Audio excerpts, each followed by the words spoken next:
नमस्कार, मैं प्रिया एक बार फिर से स्वागत करती हूँ आपका भारत लाइव में। बिहार में जो विधानसभा चुनाव होने हैं उसको लेकर जो सरगर्मी है वो पूरे सवाब पे है। अब जो है हर पार्टी से जो नेता हैं, दिग्गज नेता, वहाँ के वरिष्ठ नेता जो कह सकते हैं, वो अब ज़ोर शोर से चुनावी प्रचार प्रसार में लग गए हैं। इस बीच जो है जदयू के जो मुखिया कह लीजिए, जदयू का जो नेतृत्व कर रहे हैं नीतीश कुमार, वो इस वक्त जो है राजद के खिलाफ जो है अपना मोर्चा खोलने में लगी हुई है। वो महागठबंधन में इस बार जो है नीतीश वर्सेस लालू, जहां वो इस चीज़ों को वही टॉपिक को लाना चाहते हैं, नीतीश वर्सेस लालू करना चाहते हैं। वहीं तेजस्वी यादव, दूसरी ओर तेजस्वी यादव की अगर बात करें तो तेजस्वी यादव जो है वो अब नई सोच वाली, नई पहलू वाली, नई कह सकते हैं कि नई रणनीति वाली जो राजद को दर्शाना चाहती है। अब जो है राजद में बहुत सारे चेंजेस आ रहे हैं, बहुत सारी चीज़ें जो हैं वहाँ बदलते हुए दिख रही हैं। पहले वाले जो राजद, जैसे आप पहले जब राजद कार्यालय में आप जाते होंगे तो बहुत ही हुड़दंग आपको वहाँ देखने को मिलता होगा। अब जो है ऐसी चीज़ें नहीं देखने को मिलती है। कहा यह जा रहा है कि इसके पीछे जो है जगदानंद सिंह का हाथ है। जगदानंद सिंह के बारे में बात करें तो जगदानंद सिंह के बारे में कहा जाता है कि वो बहुत ही अनुशासन वाली चीज़ों को मानने के लिए मानते हैं और दूसरे लोगों से भी यही उपेक्षा करते हैं कि वो भी अनुशासन में रहें। इन्हीं वजह से जो है जो पार्टी कार्यालय में जो है अब अनुशासन बना हुआ रहता है।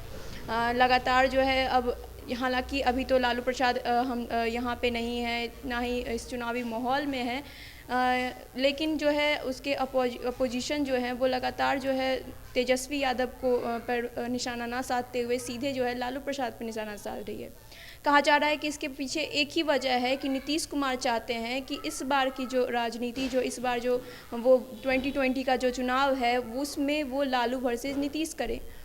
वहीं तेजस्वी यादव इस प्रयास में लगे हुए हैं कि इस 2020 वाले चुनाव में, बिहार में जो चुनाव होने वाले हैं उसमें वो तेजस्वी वर्सेस नीतीश करें। इन्हीं प्रयास में वो लगातार जो है बहुत सारी पार्टी में चेंजेस ला रहे हैं, बहुत सारे लेटर वो जारी कर रहे हैं और भी एक जो है बहुत सारी चीज़ें जो है पार्टी के अंदर बदल रही है। लगातार जो कहा जा रहा था कि पार्टी के जो पुराने नेता हैं इस बार उनको भी टिकट नहीं मिला है।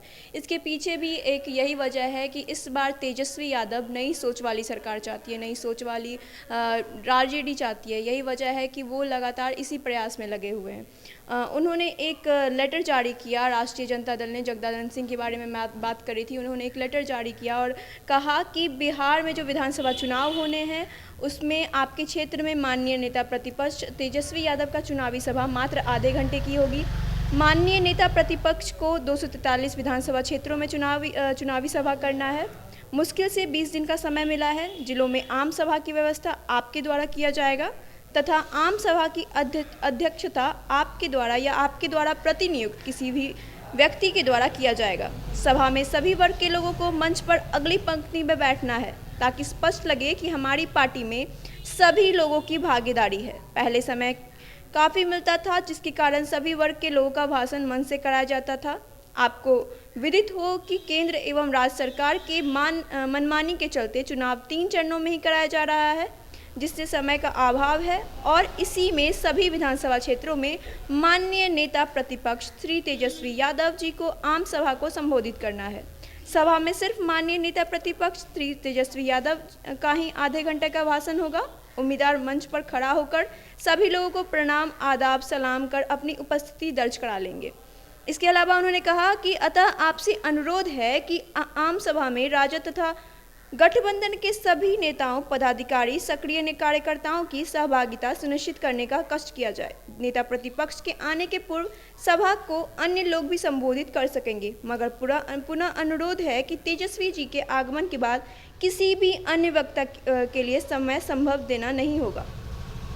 ये जो है उन्होंने ट्वीट करते हुए एक ये चीज़ें जो हैं, लेटर जो है मीडिया के सामने उन्होंने रखी और ये इस लेटर में साफ तौर पे लिखा गया है कि जब वहाँ तेजस्वी यादव जब वहाँ सभा में मौजूद रहेंगे तो उन्हीं का बस आधे घंटे का भाषण होगा। हालांकि जो उम्मीदवार जो होंगे उस विधानसभा क्षेत्र से वो मंच पे खड़े रहेंगे और वो लोगों से इस्तकबाल करेंगे, वो लोगों से मिलेंगे, बातचीत तो नहीं करेंगे, वहाँ भाषण नहीं देंगे। जब तक तेजस्वी यादव वहाँ मंच पर मौजूद रहेंगे वो बस वही भाषण देंगे, और वो भाषण जो होगा मात्र आधे घंटे का होगा, क्योंकि 243 विधानसभा क्षेत्र कवर करना है और मात्र 20 दिन बचा है। इसी वजह से जो है सारी चीज़ें जल्दी जल्दी में की जा रही हैं। आपको जैसा मैंने पहले कहा था कि जगदानंद सिंह के बारे में आप जैसी बातें चल रही थी, जगदानंद सिंह जो हैं एक बहुत ही वरिष्ठ नेता हैं, लालू प्रसाद यादव के बहुत करीबी माने जाते हैं। चाहे अब जब लालू प्रसाद यादव जेल में हो या फिर जब उनकी शासनकाल चल रही थी, तब भी जगदानंद सिंह जो है सारी चीज़ों को की देखरेख करते थे, चाहे वो उनकी किचन मॉनिटरिंग हो या फिर उनकी पार्टी मॉनिटरिंग हो, हर चीज़ों के लिए वो नेतृत्व करते हुए नज़र आ रहे थे। अभी भी वो यही चीज़ें करते हैं, अभी भी वो सलाहकार के रूप में तेजस्वी यादव का साथ दिए हुए हैं, और लगातार जो है तेजस्वी यादव और जगदानंद सिंह मिलकर जो पार्टी की जो मूल रूप जो पहले थी वो चेंज करने में लगे हुए हैं। जो पहले जो पार्टी थी अब चेंज हो गई है, अब जो है नई सोच वाली। आपने पोस्टर में भी देखा होगा कि पोस्टर में भी इस बात को दर्शाया गया था, जो राजद की तरफ से लगाया गया था, उसमें कहा गया था कि जो इस बार की जो राजद है वो नई सोच वाली है, नई सोच नई सरकार, अब की बार तेजस्वी सरकार। ये चीज़ें जो है लगातार जो है पोस्टर के माध्यम से भी वो सारी चीज़ें जो है वो कर रहे हैं, अपनी पब्लिक कर रहे हैं, पब्लिक से जुड़ रहे हैं, और जनसभाएं जब होगी तो वो बस आधे घंटे की होगी। तो ऐसे ही मैं आपके सामने अपडेट्स लाते रहूँगी और ऐसे ही ब्रेकिंग्स लाते रहूँगी। तब तक के लिए धन्यवाद। बढ़ाएं अपना कदम सक्सेस की ओर शिखर करियर इंस्टीट्यूट के साथ। शिखर करियर इंस्टीट्यूट पूर्वी भारत में एकमात्र कोचिंग संस्थान जो एक्सक्लूसिवली है मेडिकल एंट्रेंस एग्जाम के लिए।